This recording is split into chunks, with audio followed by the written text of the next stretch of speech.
My name is Josh Landsman, and this is the 11th.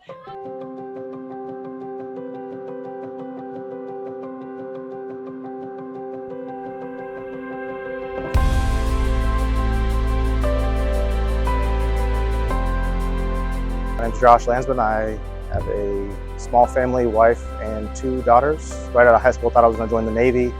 Decided to go to college instead. Dropped out 3 years later. When I was 28, talked to my wife and said, no, I want to join. Kind of weighed the options of the different branches. Decided on the Air Force. Did 4 years. Was stateside the entire time. Didn't have to deploy. The unit I was with responded exclusively to downed training military aircraft. So any pilot had an aircraft go down stateside, our unit would coordinate the response effort. Initially, when I enlisted, I was planning on doing 20. Then after a couple of years, my wife had a second baby, and even though I didn't deploy, I was gone TDYs every other month for a couple weeks, and just started to put a little bit of a strain.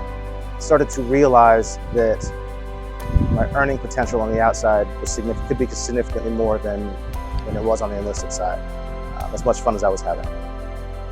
So I always knew that what I was doing in the Air Force would translate well, because before I even enlisted, I sat down and vetted my military job based off of what I could potentially earn on the outside. So in a sense, before I even went to basic training, I already knew that what I was going to be doing would translate well.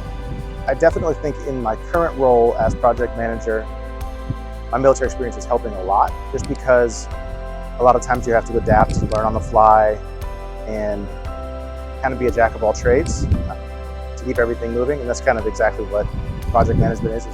During the transition process, I stressed myself out way more than I should have. I had all the paperwork ready, and I was ready to sign every piece that I needed to, because I didn't want to leave anything till the last minute. But in reality, everything's left for the last 2 to 4 weeks anyway. So know what you have to do, and then don't stress out if it takes considerably longer than you'd like it to. Speaking solely from an Air Force perspective, giving separating service members some sort of centralized checklist would help. For me, when I got out,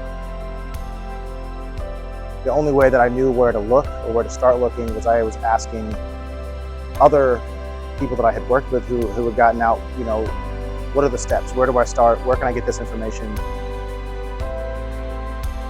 It was really disjointed, so just having something centralized as reference for separating service members would be helpful. The biggest piece of advice is just to get your education. While you're in, there's so many opportunities, from certification pathways to degree pathways.